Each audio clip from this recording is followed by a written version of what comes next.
Senhoras e senhores, boa noite.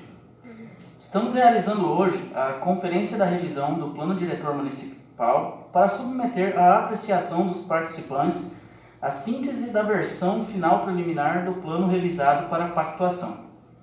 O Plano Diretor é um instrumento que define as diretrizes municipais para os próximos 10 anos e que norteia códigos, zoneamentos, parcelamentos e sistemas viários do município de Ouro Verde do Oeste. Desde já agradecemos a presença de vereadores, secretários, diretores municipais, comunidade aqui presente e aqueles que nos assistem pelo sistema online da Câmara de Vereadores e pelo Facebook oficial da Prefeitura. Faremos neste momento a leitura do edital para esta audiência pública. Edital de chamamento para a Conferência da Revisão do Plano Diretor Municipal.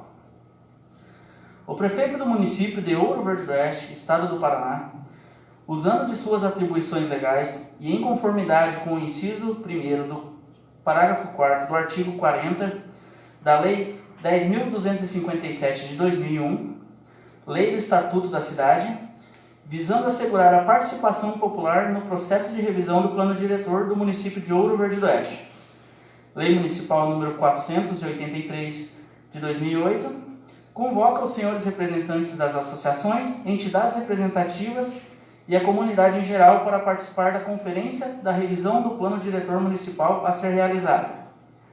Local: Câmara Municipal. Data: 30 de 8 de 2021, segunda-feira. Hora: 18h30, logo após a sessão ordinária. Assunto: Conferência da Revisão do Plano Diretor Municipal para submeter à apreciação dos participantes a síntese da versão final preliminar do plano revisado para pactuação. A referida conferência será aberta à participação popular, visando a divulgação e o debate dos temas propostos, mas, havendo impossibilidade de sua realização presencial, devido à pandemia de Covid-19 e os atos legais que regem sobre o tema, haverá transmissão online pelos meios oficiais de comunicação do município, com ampla divulgação. Gabinete do Prefeito do município de Ouro Verde do Oeste, Estado do Paraná, em 12 de agosto de 2021. Luciano Luiz de Eringues, Prefeito do município de Ouro Verde do Oeste, Paraná.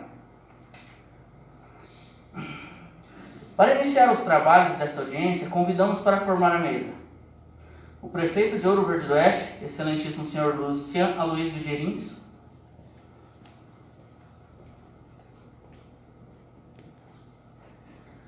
o Presidente da Câmara de Vereadores, excelentíssimo senhor Oswalderi José Fernandes,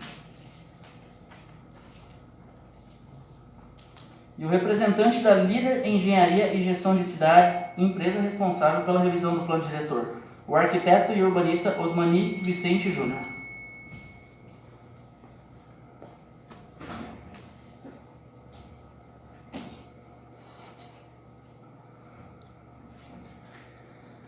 Convidamos para fazer o uso da palavra o prefeito de Ouro Verde do Oeste, excelentíssimo senhor Luciano Aloysio de Eringues. A nossa saudação ao presidente dessa Casa de Leis, senhor Oswalderi José Fernandes. Em seu nome, saúdo todos os vereadores dessa Câmara, ao representante da Líder Engenharia e Gestão de Cidades, empresa responsável pela revisão do plano diretor, o arquiteto e urbanista Osmani Vicente Júnior, as autoridades presentes, secretários, diretores, a comunidade aqui presente e aqueles que nos acompanham através do site da Câmara e do Facebook da Prefeitura. Boa noite. Estamos na reta final da revisão do plano diretor. Logo após essa conferência, as leis que fazem parte do plano seguem para apreciação dos nobres vereadores e, quando aprovadas, serão elas que regerão o nosso município para os próximos 10 anos. Por isso, há uma grande preocupação em apresentar um plano real, plausível e primoroso que serve como um planejamento da função social da cidade, organizando assim o nosso município. O plano diretor municipal deve ser concebido como parte essencial do processo de planejamento municipal, incluindo sua contínua atualização e revisão, pelo menos a cada 10 anos. O mesmo constitui um instrumento orientador, articulador e norteador que leva em consideração os demais instrumentos que compõem o sistema de planejamento municipal. Esta revisão teve início em setembro de 2019, com a realização da primeira audiência pública. Devido ao início da pandemia, houve paralisação de alguns procedimentos que foram retomados em meados de 2020.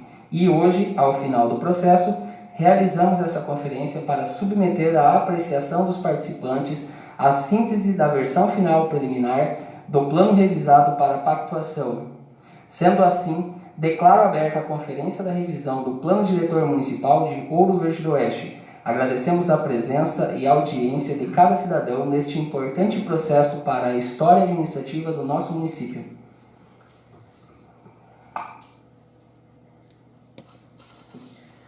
Agradecemos às autoridades já nominadas e, neste momento, desfazemos a mesa para seguirmos com a apresentação da revisão do Plano Diretor Municipal.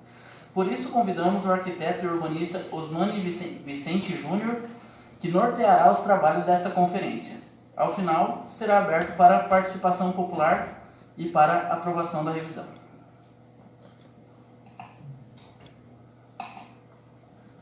Boa noite a todos. Então, hoje nós estamos aqui para essa audiência, que é a conferência final do plano diretor, né? Nós tivemos quatro etapas de desenvolvimento dessa revisão e agora nós chegamos a esse produto final. Então, nós tivemos as respectivas audiências, né, de cada fase, e agora vou apresentar para vocês, de uma forma resumida, as principais alterações, né, nessa revisão, principalmente relacionadas às leis que compõem o plano diretor e também ao plano de ação e investimentos. Bom, aí a nossa empresa é líder em engenharia e gestão de cidades, né? A equipe dos profissionais que trabalharam nesse plano diretor é um trabalho em conjunto com as equipes técnicas, né, tanto da empresa quanto da equipe técnica municipal, né, que é formada lá no início do trabalho, que trabalhou em conjunto com a gente, né, no desenvolvimento aí das propostas e das alterações nessa revisão. Então, como já foi falado, né, os objetivos dessa conferência é essa apresentação, né, até fazendo um comparativo das leis atuais com as novas propostas, e que foram aprovadas aí pela equipe técnica municipal. Bom, o conjunto de leis que compõe o plano diretor, né, então a gente tem primeiramente a lei maior, que é a própria lei do plano diretor, que institui ele, e traz todas as diretrizes, né, da política de desenvolvimento municipal. Então, as principais pontos que a gente pode destacar, né, na lei vigente, integrantes do plano diretor. Então, a gente tem essa lei maior, tem a lei que trata dos perímetros urbanos, do sistema viário e mobilidade, a lei de uso e ocupação do solo, a lei de parcelamento e remembramento do solo e regularização fundiária, Código de Obras, Código de Posturas e Meio Ambiente e também leis complementares com os instrumentos do Estatuto da Cidade, que é do direito de preempção, da compulsionalidade do uso e ocupação do solo urbano, consórcio imobiliário e transferência do direito de construir. Então, hoje a gente tem essas leis no plano diretor. Com a nova proposta, elas foram integradas, né, nesse conjunto que são as 7 leis. Né? Então, esse conjunto ele inclui todas as outras constantes no plano diretor vigente. Dentro dessa primeira lei, a gente tem o direcionamento, né, as diretrizes para o uso e ocupação do solo já. Então, aqui a gente tem, primeiramente, o mapa de uso do solo municipal atual, aonde está dividido, né, as macrozonas do todo o território. Então, nós tínhamos ali as áreas de urbanização consolidada, né, que são o perímetro urbano da sede e também do distrito, a área de consolidação de urbanização 1 e 2, né, a sede 1 e o distrito 2. A região de entorno imediato, que é uma faixa ao entorno da área urbana, né, para amortecimento de uso e atividades controladas. A área de proteção de manancial, que é toda essa parte roxa.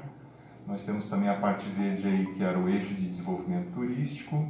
E depois as áreas rurais divididas aí em dois tipos, duas categorias, né? A área de atividade agro-silvopastoril 1 e 2. Com esta revisão, então, nós apenas adequamos algumas coisas e também a questão de nomes, né? Então, a gente continua tendo ali a área de proteção de manancial, que é aquela parte roxa lá acima da área urbana, que é a macrozona urbana consolidada, né? Que são as duas áreas de perímetro urbano, ou seja, aqui da sede e também do distrito. Temos as áreas de macrozona rural, 1 e 2, né? E temos a macrozona de amortecimento, que é aquela mesma faixa que nós tínhamos ao redor do perímetro urbano. E também todas as áreas de proteção permanente, né, ao longo dos rios e córregos, então formam também uma macrozona de APP. E aquela macrozona que a gente tinha ali como eixo de desenvolvimento turístico, ela está denominada agora aqui macrozona de lazer e desenvolvimento turístico, que é essa parte mais azul aí. Com isso, a gente tem o macrozoneamento urbano, né, da sede urbana, que ele estava com essa configuração aí. Então, nós tínhamos aí zona de expansão residencial, que é toda aquela parte azul clara, a zona residencial em amarelo, zona de expansão industrial, que é toda essa faixa cinza aqui, acompanhando a rodovia, né, e a zona industrial aí, do outro lado, em roxo. Zonas de lazer, que são as áreas em verde, e zona comercial, que é mais a parte central aí. Com isso, também, com ampliação, né, houve também a ampliação do perímetro urbano, mas nós temos também essa mudança de nomenclatura aí. Então, as áreas que já estão consolidadas, né, com a malha urbana, é essa macrozona urbana consolidada, que seria a parte central, né? Temos também a macrozona urbana comercial, que são duas áreas, né, ao eixo central aqui, bem a parte vermelha, e depois uma macrozona que estava ali como área industrial, então ela fica com essa denominação aí de comercial, e aí a expansão, né, ao longo ali da rodovia de macrozona urbana industrial, em azul, e também aquelas que estavam como macrozona urbana de lazer, que são as três áreas em verde, né? E aí as áreas de expansão urbana, que são essas todas em roxo, né? Também com essa expansão do perímetro urbano, a gente tem essas áreas dentro do perímetro agora. Com relação àqueles instrumentos urbanísticos, né, do Estatuto da Cidade, então eles passam a vigorar ali dentro dessa lei do plano diretor, né? Então eles estão todos instituídos ali, e só uma explicação assim de o que seria cada um, né? Então nós temos lá o parcelamento, edificação e utilização compulsórios, que é um instrumento aplicado quando a gente tem lotes vazios, né, vazios urbanos. Então, no caso do imóvel não edificado, ou que tenha uma edificação, mas seja subutilizado, então para que tenha essa indução de que seja parcelado ou edificado. E também, mesmo que tenha um imóvel não utilizado, né, para que se dê essa utilização conforme está lá no Estatuto da Cidade, né, da função social da propriedade. Então, são instrumentos que vêm para dentro do município, né, através da lei municipal, adequando o que já está na lei federal. O município pode lançar mão dessa série de instrumentos urbanísticos aí para induzir realmente essa ocupação, né? Principalmente das áreas vazias dentro de perímetro urbano. Então nós temos primeiramente esse daí. Na sequência dele, né, pode ser aplicado também o IPTU progressivo no tempo, que seria ali a cada ano vai se aumentando um percentual ali de valores na cobrança do IPTU, isso durante 5 anos. Então, e por fim nós temos ali, né, essa sequência de 3 instrumentos aí, que é a desapropriação mediante pagamento em títulos da dívida pública. Então, são instrumentos que o município pode regulamentar para controlar essa questão de especulação imobiliária, dos vazios urbanos, né? Além disso, a gente tem também uma série de outros que estão todos contidos agora dentro do plano diretor. O consórcio imobiliário, o direito de preempção, né, que é aquela preferência do poder público em adquirir áreas. Eu não vou detalhar muito assim, né, para não ficar muito extenso, mas depois, surgindo alguma dúvida, a gente pode discutir algum deles aqui. Outorga onerosa do direito de construir, né, que aumenta o potencial construtivo, né, que pode ser comprado para se ter construções acima do coeficiente de aproveitamento máximo, né, para ter mais pavimentos. Então, seria isso. A transferência também do direito de construir, operações urbanas consorciadas e os instrumentos de gestão ambiental, né, esses são bem praticados, que é estudo de impacto de vizinhança, estudo de impacto ambiental, tem uma série deles ali, né? Tem o uso de regularização fundiária, né, que vai desde a determinação das zonas especiais de interesse social. Aí tem concessão real do direito real de uso, a concessão do uso especial para fins de moradia, o uso capião especial para imóvel urbano. E, por fim, a série de instrumentos de participação popular, né, que são importantes também, desde audiências públicas, tem da iniciativa popular de planos, programas e projetos de desenvolvimento urbano, e a iniciativa popular de projetos de lei, plebiscito e referendo. Então, todos esses instrumentos que eu citei, né, eles estão agora regulamentados ali dentro dessa primeira lei maior, que é a lei do plano diretor.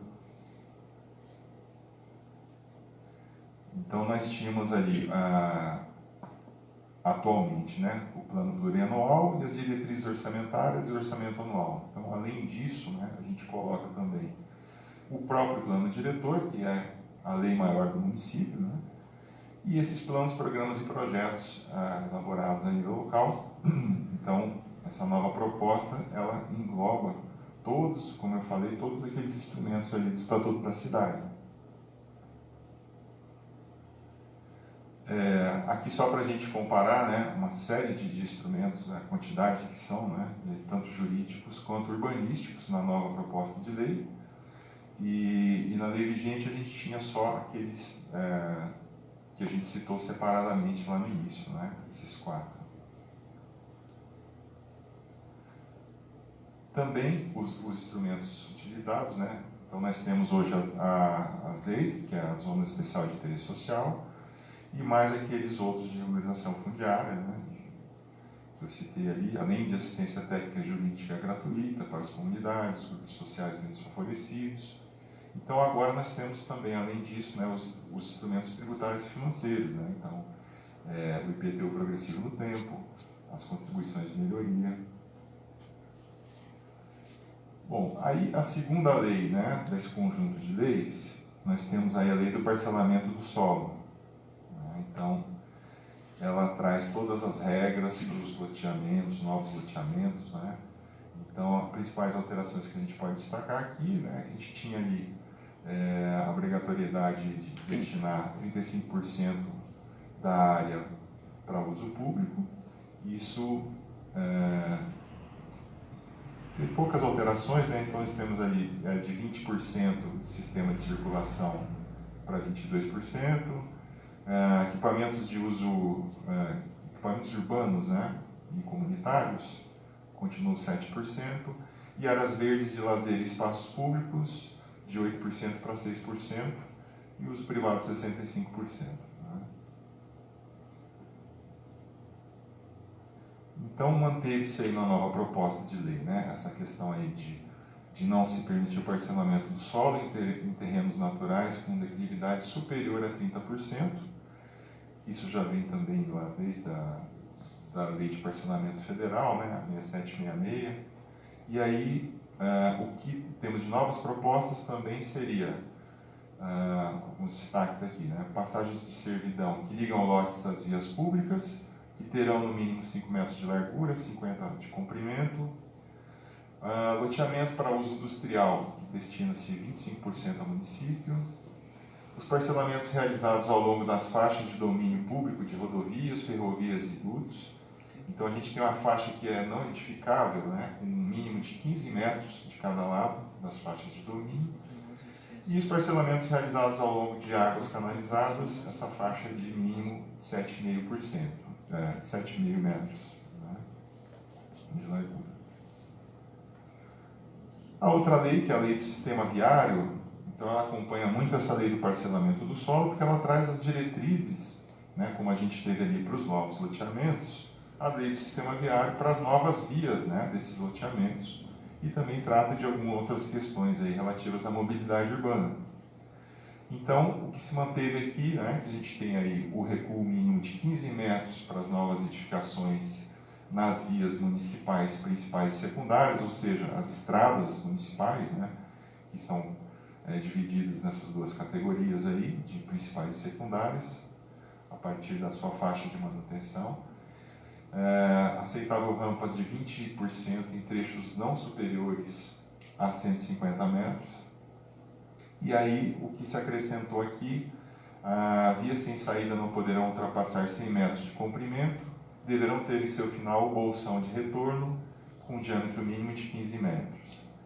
E não será permitida a abertura de vias de dimensões inferiores a 10 metros de largura após a lei.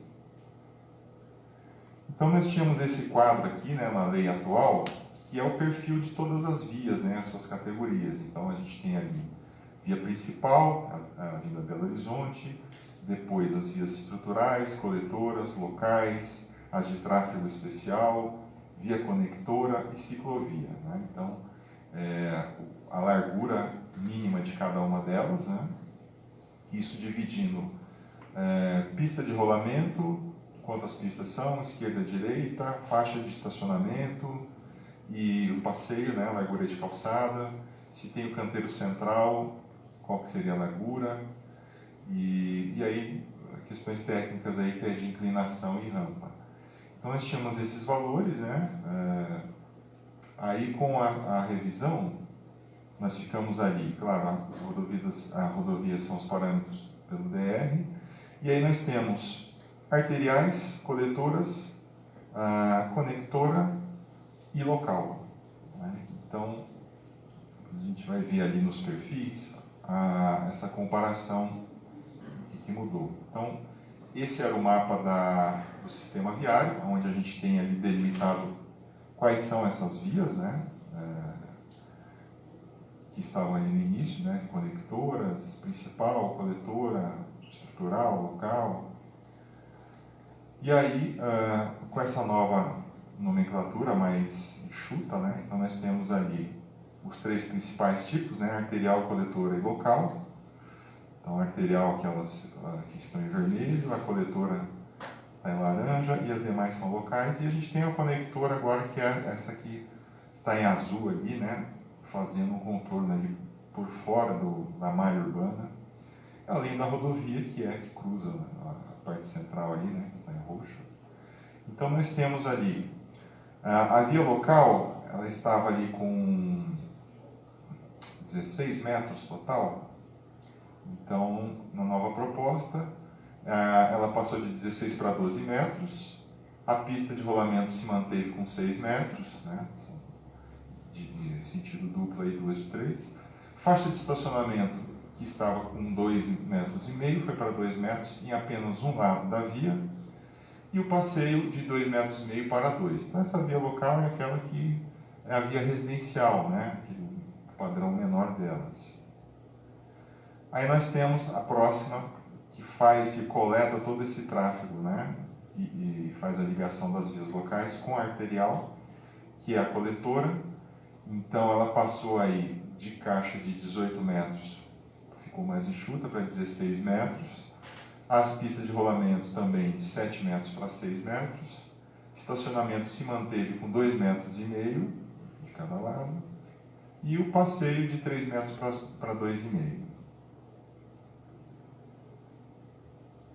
Da via arterial, então nós tínhamos ali a via principal com canteiro central, né? Então a caixa ela se manteve com 20 metros. Lembrando sempre que essa medida total, ela abrange tudo, né? Então ela vai ali do alinhamento predial de uma quadra até outra. Então as calçadas, tudo, elas estão dentro dessa medida total aí. Então 20 metros. Pista de rolamento, ela ficou maior, né? De 6 metros para 7. Faixa de estacionamento se manteve com 2,5. O passeio passou de 3,5 para 3. E o canteiro central, que era de 2 metros, passou para 1 metro. E aí, por fim, a via conectora, então nós tínhamos ali, se manteve as mesmas medidas, né? Que é a caixa de 12, pista de 3,5, estacionamento 2,5, e então seria isso aí.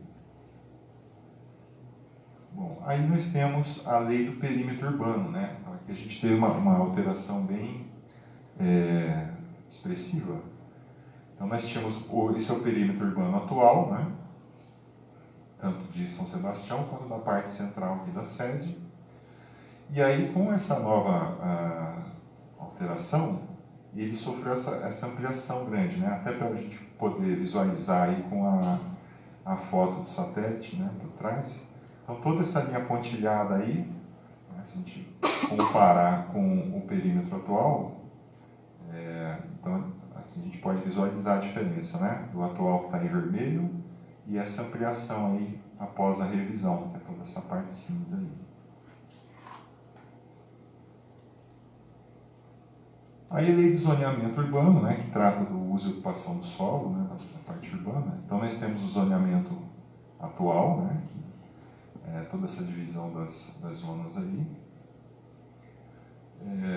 E aí, com esse novo zoneamento, até para se adaptar também ao novo perímetro, né, então, algumas nomenclaturas também, e simplificar um pouco, né, a quantidade de zonas que tinham. Então a gente tem agora essa divisão aí em 2 zonas residenciais, né, que é a 1 e a 2. A 1 é aquela, o trecho mais central ali em amarelo, depois a gente vai ver os índices de cada uma também.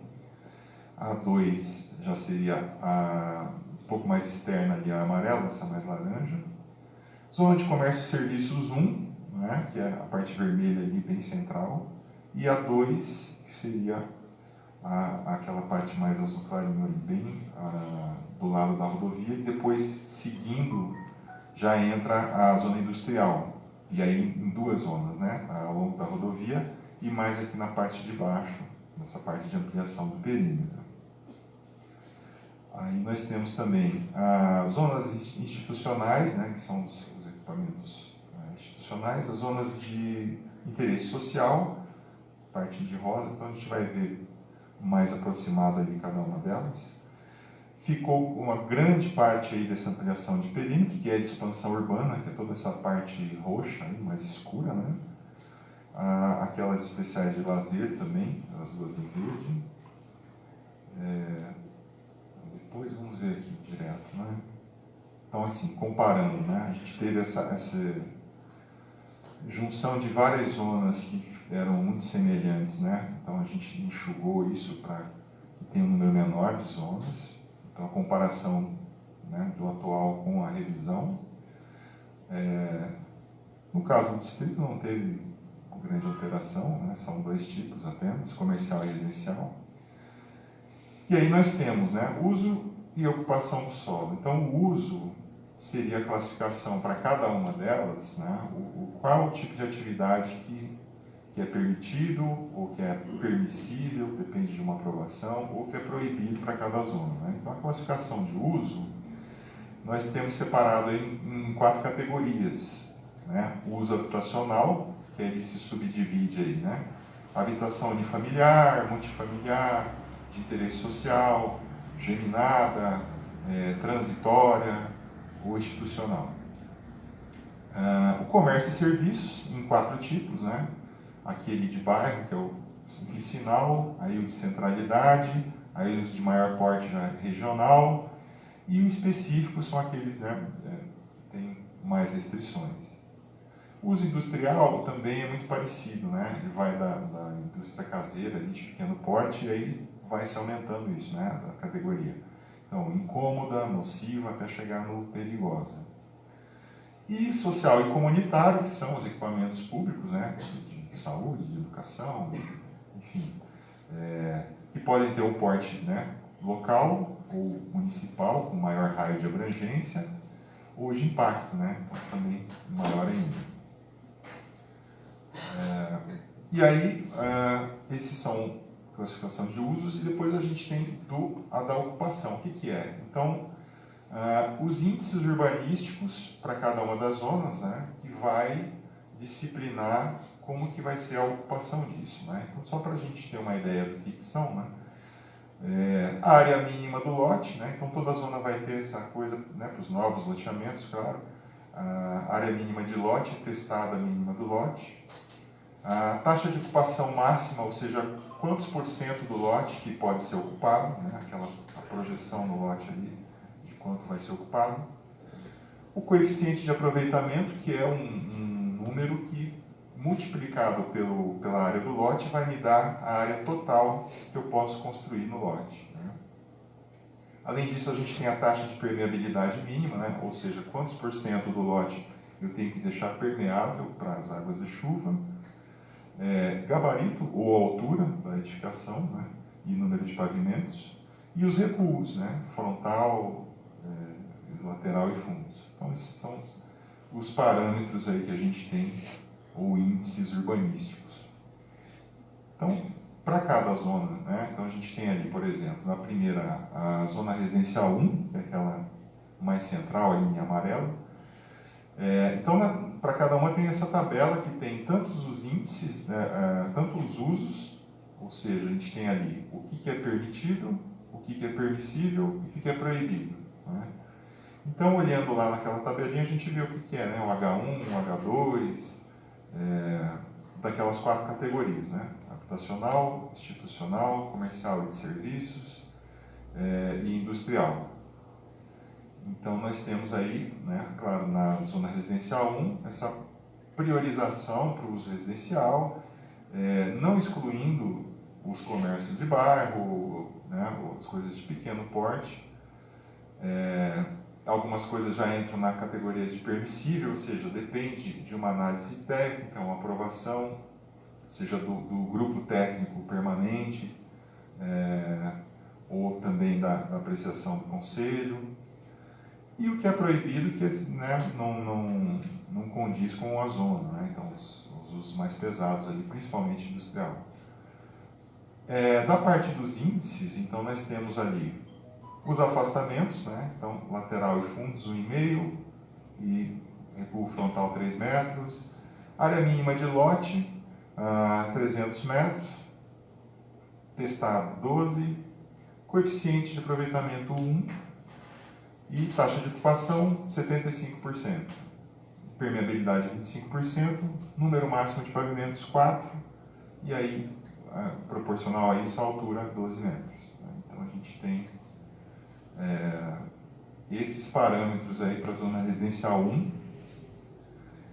A zona residencial 2, ela é um pouco diferente, né? Se a gente comparar aqui, então ela já é mais permissível, né, com relação a usos, ali, principalmente habitacionais.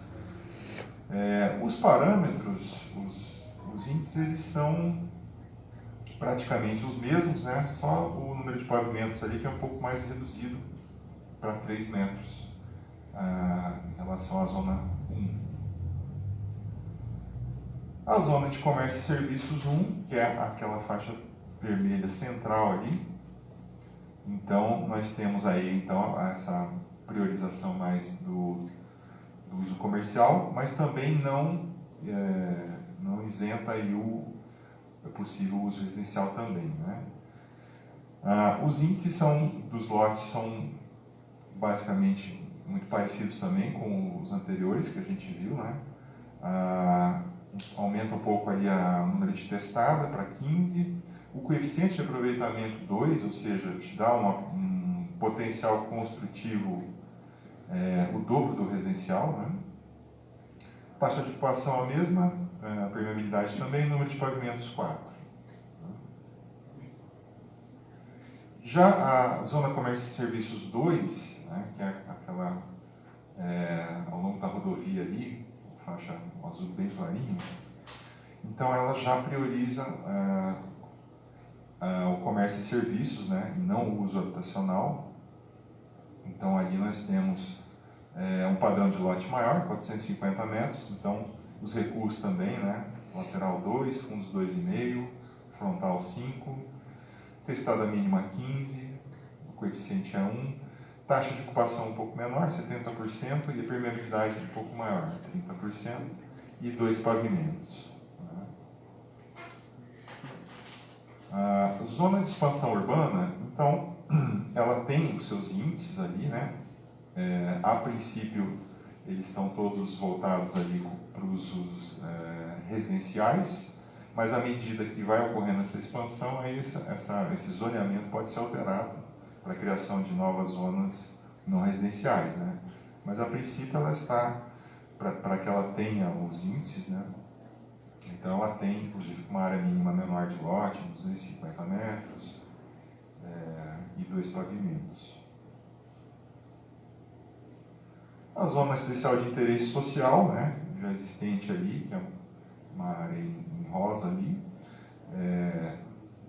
voltada principalmente, né, para o uso residencial, claro, um padrão um pouco menor de lote, de 200 metros, mas com coeficiente de aproveitamento 2, o que possibilita, né, um potencial construtivo um pouco maior,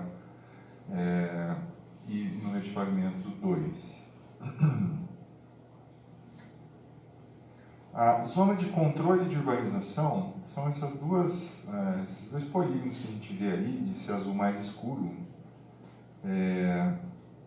Então nós temos ali principalmente o uso residencial, né, e só o comércio de bairro mesmo, né, então seria priorizando essa baixa densidade, né, nessas duas áreas aí. Os parâmetros são basicamente os mesmos da zona comercial, da zona residencial 2, né? São exatamente iguais. A zona institucional, que seria aquela área ali, aquele azul mais claro. Então aqui seria mais priorizando esses equipamentos públicos, né, do município. E aí o uso institucional ali, né, de pequeno porte, até os 3 usos institucionais ali, podendo também ter ali o residencial e o comércio também. Os mesmos padrões de lote, só que com a possibilidade de 3 pavimentos.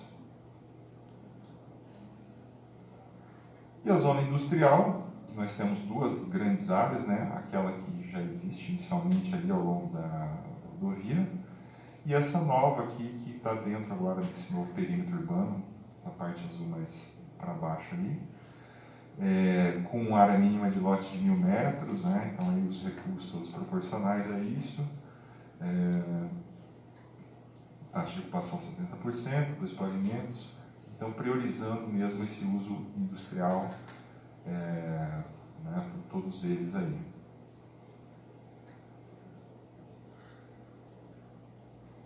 E aí o zoneamento do distrito, ele praticamente não teve nenhuma alteração, né? Assim, só os ajustes. Então, zona residencial, no distrito de São Sebastião, desordenar e controlar a ocupação em áreas que configuram transição ao meio rural, mediante planejamento adequado do uso do solo e provida de infraestrutura urbana.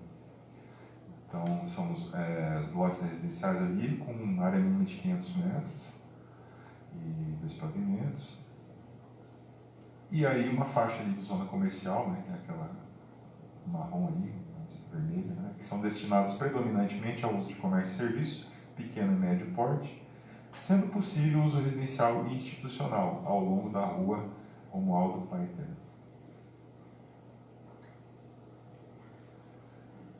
E aí, por fim, ali, a zona de urbanização específica, né, corresponde a todas essas áreas urbanizáveis que estão fora do perímetro urbano. Então, definidos parâmetros também para que se tenha, né, um ordenamento disso aí. Normalmente é o uso residencial, com área mínima de lote de 400 e um pavimento. Bom, aí as duas últimas leis, né, que compõem esse conjunto aí de 7 leis, né, então nós temos aí o Código de Obras. Basicamente aí ele foi reestruturado para se evitar muitas subdivisões, então os mesmos itens, né, que a gente tinha ali na lei vigente, eles são tratados na revisão. Só que dentro dos capítulos mais abrangentes, então foi uma reestruturação do Código de Obras, e aí acrescentou-se também mais alguns assuntos que não continham nesse código atual, né? Então, por exemplo, escadas e rampas, cobertura, as estruturas, paredes e pisos, recuos, compartimentos, áreas de recreação, instalação de águas pluviais, implantação de mecanismos de contenção de cheias, instalação de elevadores, residências em condomínio horizontal, edificações em madeira, habitações transitórias, estabelecimentos esportivos e a defesa do autuado. Então são seções ou capítulos aí que foram colocados agora no Código de Obras. E o Código de Posturas é muito semelhante também, né? Então ele foi reestruturado para abranger todos os temas. Então nós temos uma série de temas ali que foram inseridos nele, né, acrescentados. Então as posturas municipais e normas gerais, os procedimentos e fiscalização, notificações e autuações, suspensão de licença, interdições, recursos administrativos, licenciamento geral, alvarás, horário de funcionamento, as disposições gerais aí para diversas atividades, vigilância sanitária, limpeza e higiene em geral, deficientes idosos e gestantes, uso de tabaco, bebidas alcoólicas, direito dos estudantes, construções abandonadas em imóveis urbanos, o trânsito público, serviços funerários, funcionamento de locais de culto, queimadas e cortes de árvores e pastagens e o armazenamento agrícola. Uma série de tópicos aí que entraram aí para o Código de Posturas. Bom, isso assim de forma resumida, né, as principais alterações das 7 leis do Plano Diretor. Claro que agora vindo para a Câmara, né, pode ser feita essa leitura detalhada, minuciosa aí das leis e que vão ser discutidas e aprovadas também pela Câmara.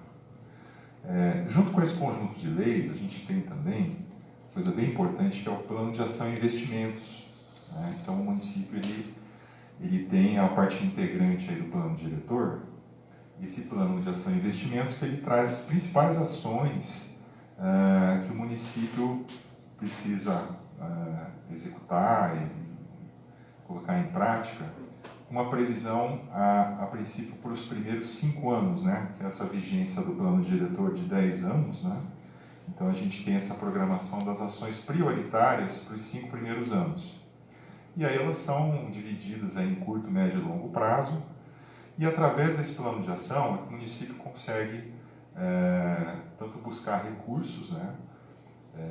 Estaduais, federais, existe uma estimativa de valores para que se busque esses recursos, e é um assunto que os municípios estão tendo que revisar, até fazer essa revisão dele de ano a ano, atualização, né? Então, as ações que já foram cumpridas, podem surgir novas ações, então ele é bem dinâmico, né? Ele vai, a todo ano ele vai sendo revisado dessa maneira, e tem sido bastante cobrado isso, né? Principalmente pela SEDU, né? Secretaria de Desenvolvimento Urbano, para a cidade, que os municípios tenham as ações do plano de ação e investimentos atualizadas para que eles consigam acesso a recursos e tudo. Então, eu vou ler rapidamente aí as ações, né? Separado por todos os tópicos, né? Só para a gente ter uma ideia, né? Então, assim, tem ações que são mais urgentes, que são de curto prazo, que seria nos primeiros 2 anos, depois de médio de 2 a 4 anos e de longo até 5 anos. Né? Algumas ações são permanentes, né, são constantes, então elas estão ali, curto, médio e longo prazo, né, curto e médio. Então nós temos aí ampliar e executar programa de recuperação de áreas ambientais, adotar práticas conservacionistas para evitar a degradação das áreas ambientais, como corredores ecológicos, restringir atividades a serem desenvolvidas às margens de águas ou locais onde o nível de lençol freático seja superficial, adotar práticas conservacionistas, esse aqui está repetido, né? Elaborar e executar projetos de arborização e paisagismo urbano, criar parcerias com profissionais e empresas privadas para adequação das propriedades ao CISLEG, elaborar código ambiental do município, desenvolver e implantar programa de educação ambiental junto às escolas da rede pública e população em geral,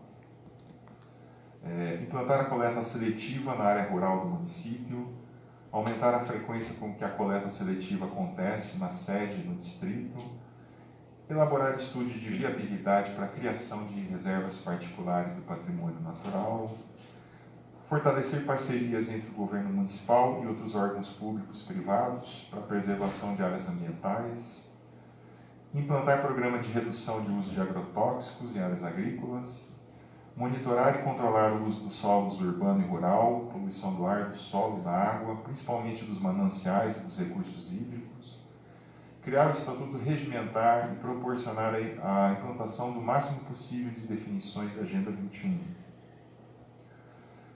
Estudar e implantar sistema alternativo para tratamento adequado de esgoto doméstico nas comunidades rurais, reformar prédios públicos, conceder incentivos para estimular a execução e conservação dos passeios, né, com elaboração de um modelo padrão, elaborar e implantar projetos de ciclofaixa junto a algumas vias arteriais do município, bem como vias rurais, promover pavimentação asfáltica, recapeamento asfáltico ou com pedras irregulares de calçamento das ruas e avenidas, melhorias e ampliação da infraestrutura viária urbana, contratar empresa terceirizada para auxílio nas demandas de manutenção das infraestruturas do município, como manutenção nas vias, nas redes de drenagem, entre outras. Contratar o maquinário alugado para auxílio nas demandas de manutenção dessas infraestruturas do município, das vias, das redes de drenagem e as outras.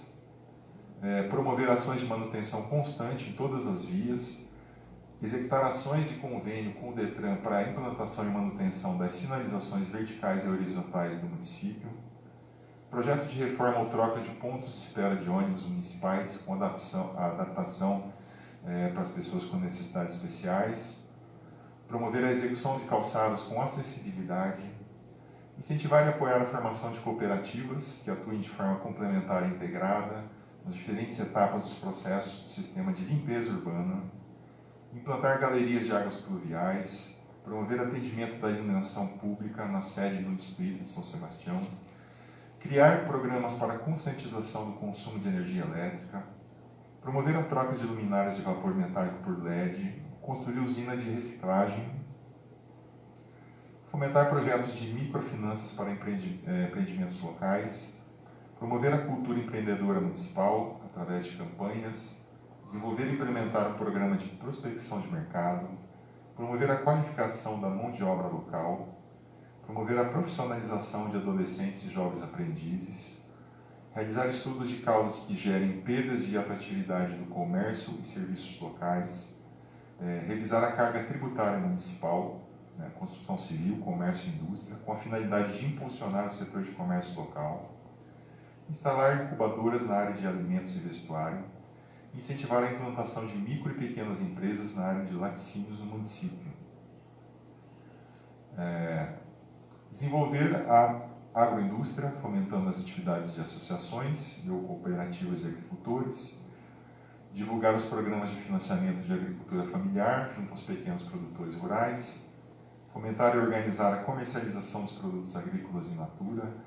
Criar programa de apoio à diversificação da produção agropecuária. Incentivar a emissão de notas fiscais pelos produtores rurais, com a possibilidade de reversão e melhorias na infraestrutura viária através do ICMS. Ampliar o cultivo do maracujá no município. Apoiar a captação de financiamento de crédito agrícola, no PRONAF. Desenvolver estudos de viabilidade para a implantação de culturas oleaginosas para fins de biocombustíveis. Desenvolver estudos de culturas agrícolas, alternativas e incentivo para a expansão destas através das parcerias público-privadas. Apoiar e incentivar os pequenos ou médios produtores. Capacitar os produtores para agregar valor à matéria-prima, para desenvolver atividades alternativas agrícolas e pecuárias, com cursos e palestras realizados por técnicos do município. Realizar o cadastramento dos produtores rurais. Aí do setor de educação, né, as propostas aí, ações, né? Implantar o ensino de informática nas escolas municipais, implementar o programa de incentivo ao hábito de leitura nas redes de ensino do município, promover campanhas de incentivo à participação dos alunos, dos pais da vida escolar, de maneira a incentivar a melhor disciplina dos alunos dentro das escolas, implementar o programa de combate ao analfabetismo, fomenta a educação de jovens e adultos, parceria com a sociedade civil na área urbana e escola itinerante na área rural. Implementar o programa Família na Escola, construir creche municipal, garantir a gestão dos recursos e equipamentos de qualidade na manutenção da educação básica e infantil do município, atividades esportivas e culturais, implantar o transporte coletivo para cursar ensino superior nas cidades vizinhas, implantar programa de qualificação técnica profissional voltado à população, garantir o sistema educacional inclusivo, aquisição de ônibus adaptado para transportes escolares, criar o programa de formação de mão de obra. O setor de lazer, né? Implantar a Casa de Memória do município, realizar levantamento e tombamento de patrimônio cultural, investir e divulgar as festividades e eventos locais e folclóricos, capacitar os profissionais ligados diretamente ao desenvolvimento turístico, aquisição de equipamentos mobiliários, materiais e acervos bibliográficos, elaborar e executar o projeto para desenvolvimento do turismo ecológico no município, implantar pista de motocross para o desenvolvimento do turismo no município, ampliar e reformar quadras poliesportivas e ginásios de esporte, desenvolver e executar projeto de implantação e revitalização dos equipamentos de lazer, cultura e esporte na área urbana e rural, construir áreas de convivência e de lazer nos bairros, elaborar e executar projeto para revitalização, adequação e manutenção das praças públicas. Do setor de saúde, então as ações são reformar a rede de hospitais e demais unidades de saúde, a fim de ampliar o número de leitos para atender a demanda do município, aumentar a quantidade de médicos para que aumente a qualidade da saúde do município e cumpra a meta imposta pelo Ministério da Saúde, que define aí 2,5 médicos por 1.000 habitantes, implementar programas municipais de diversas áreas da saúde, de maneira a garantir alternativas de tratamentos e conscientização de como agir com a saúde própria, buscar programas estaduais, né, como o ABSUS, Vigia SUS, o IOAF, Saúde Mental, Transporte Sanitário, Consórcio Paraná Saúde, Mãe Paranaense, Paraná Urgências, buscar programas federais, atenção básica, todos esses aí, né? Aumentar a quantidade de unidades básicas de saúde, analisando o raio de abrangência dos equipamentos existentes e assim aumentar o número de leitos, com a construção aí de uma UBS nova. Da parte social, né? Implementar e dar continuidade nos benefícios socioassistenciais, benefícios eventuais e de transferência de renda. Gerir o programa Bolsa Família, índice de gestão descentralizado do programa. Criar e implantar o programa de reabilitação para usuários de drogas e álcool, bem como apoio aos familiares. Implementar ações de segurança alimentar e nutricional.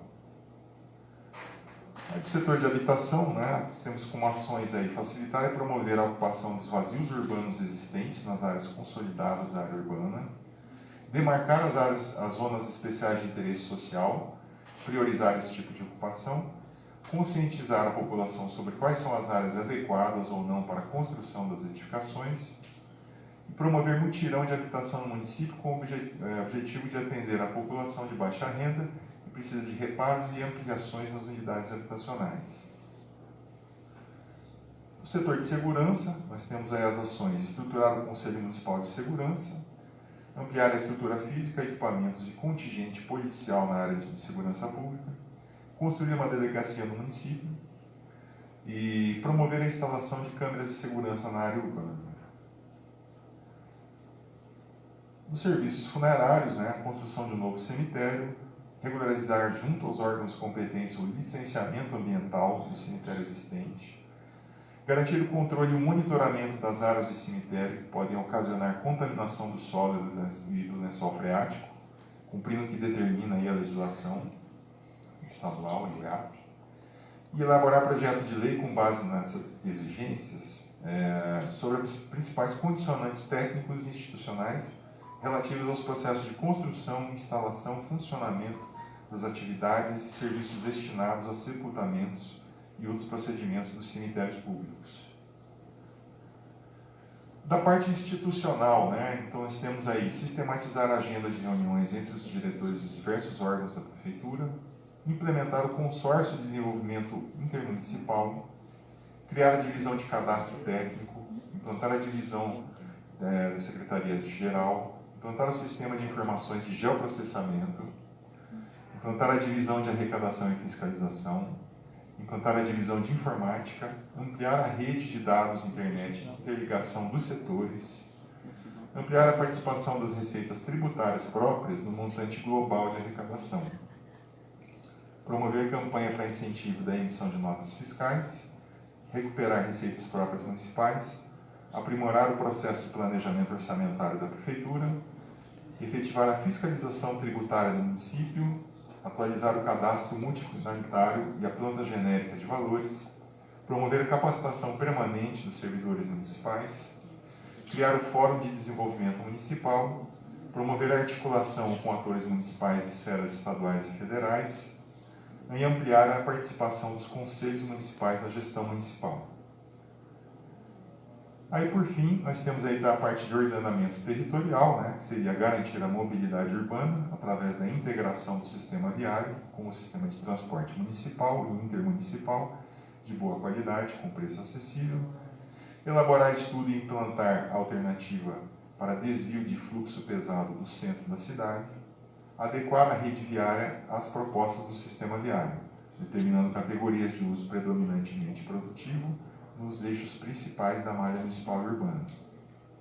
E fiscalizar a construção de calçadas para que sejam construídas de acordo com a demanda e usando o desenho e traçado adequados, garantindo o bem-estar e circulação de toda a população, aí, segundo a norma 9050 aí, de acessibilidade. Bom, então esse é o plano de ação e investimento, né? Uma série de ações aí voltadas para todos os setores de desenvolvimento municipal, que é um anexo dessas 7 leis do conjunto do plano diretor. Agora eu vou abrir aí a quem quiser perguntar e se manifestar. Na área da educação, volta lá atrás naquela área da educação, por favor. Ali, conta aqui ali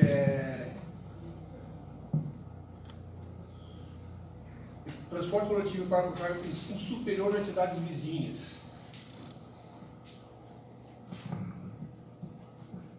Curso superior das cidades vizinhas. Eu deixo aqui um parecer. Superior e técnico. Cursos técnicos. Porque o superior é o seguinte: eu sou engenheiro civil. Eu não sou engenheiro, estou colocando como exemplo. Eu sou contador. Então eu vou lá dentro da minha função. Eu sou contador. Eu tenho 3º grau contábil. Só que o escritório de contabilidade hoje, de acordo com as normas do CRC, para trabalhar no escritório contábil, a pessoa que trabalha lá também tem que ter conhecimentos de contabilidade. Então ele faz um curso técnico em contabilidade. Ele não precisa ser contador. Na questão da enfermagem, eu não preciso ser enfermeiro.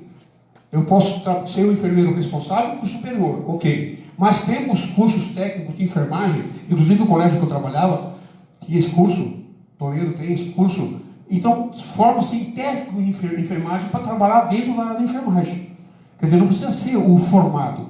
E assim, tem técnico em segurança do trabalho, tem técnico em administração, do qual eu tenho conhecimento, tem os técnicos de todas as formas, químico, etc. Implantar ali, naquela situação do ensino superior, colocar também o estudo, porque ele tem para fazer o curso técnico, ele tem que ter já concluído o ensino médio normal, os 3 anos. Ele só faz 1 ano e meio do curso técnico. Ok? Essa minha participação. Perfeito.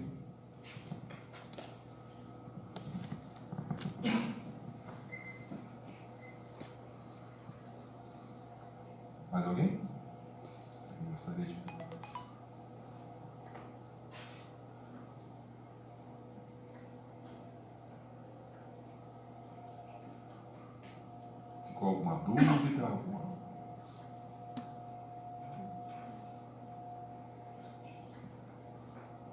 Tudo certo, pessoal?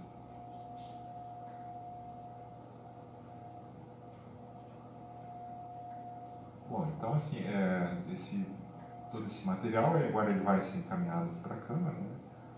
Ele fica à disposição, quem quiser também pode ter acesso a isso, né? É público. Porque assim, é um material bem extenso, né? Se a gente pegar ele impresso aqui, é bastante coisa, né? A gente não conseguiria ler isso numa noite, né? Mas quem tivesse interesse, pode consultar, né? O texto das leis, esse plano de ação aqui também.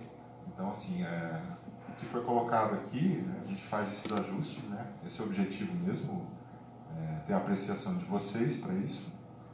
E aí, no momento que ele estiver aqui também em discussão na Câmara, também será o momento, né, de fazer algum ajuste, porque ele deve ser aprovado aqui também. Tudo bem? Ficou claro? Então, eu agradeço a presença de vocês que estiveram aqui hoje. Se o Diogo quer fazer alguma colocação aí. Só fazer o fechamento mesmo. Eu agradeço a presença de vocês hoje aqui, tá? E agora vamos aí os próximos passos aí, vamos ver como é que vai ser. O município vai enviar isso aí, né? Certo. Obrigado. Bom.